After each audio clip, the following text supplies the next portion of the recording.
A prophet for the old gods.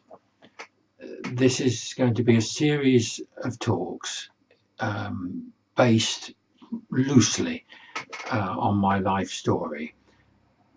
I'm doing this to leave a record, but particularly because many people these days seem to be unaware that our English heathen traditions going back from the very earliest days of Anglo-Saxon settlement in England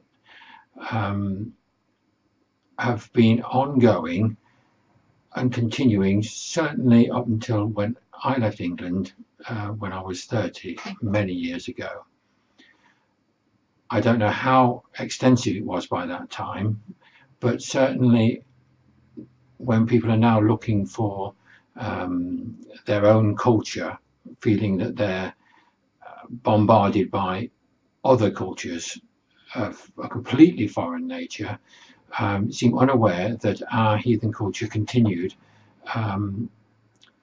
from Anglo-Saxon times and was never suppressed. It was merely a bit underground since Christianity became the state religion. Many practices from those times continue. The Yule log, the corn dolly. Christmas was Yule. It certainly isn't held at the time of the birth of Christ.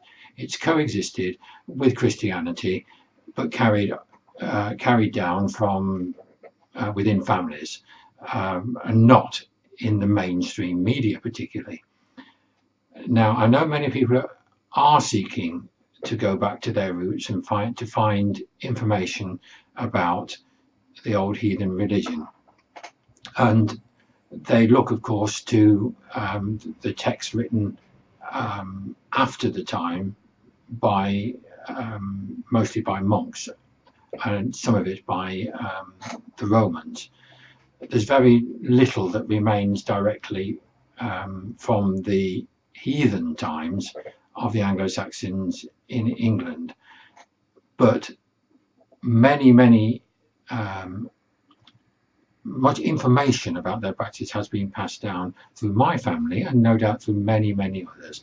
So I'm calling myself the prophet in this case, simply because I mean that I asked the questions when I was young of my mother, my grandmother, and I asked her what she knew about her mother and grandparents. So I have knowledge going back perhaps a little further than average. I also haven't lived in England for many years and haven't perhaps been subject to the disinformation that pours out of the television to people, well, in all the mainstream media since then, trying to make out that these things haven't existed for 1,000 years. And I want to make it clear that that's not true. That's the main purpose, but the bulk of the information is simply a slightly altered version of my life story, because of course it involves people that are still alive, and I want to try not to upset anybody with my view of things.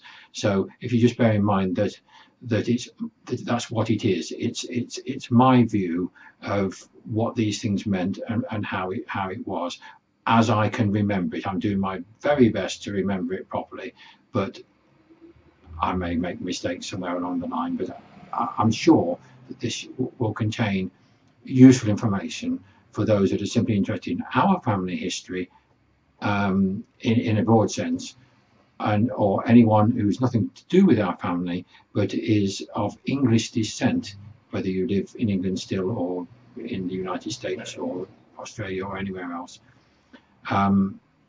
You may be interested in how it was passed down, certainly to me. That's really the essence of these stories. So I'll say bye for now.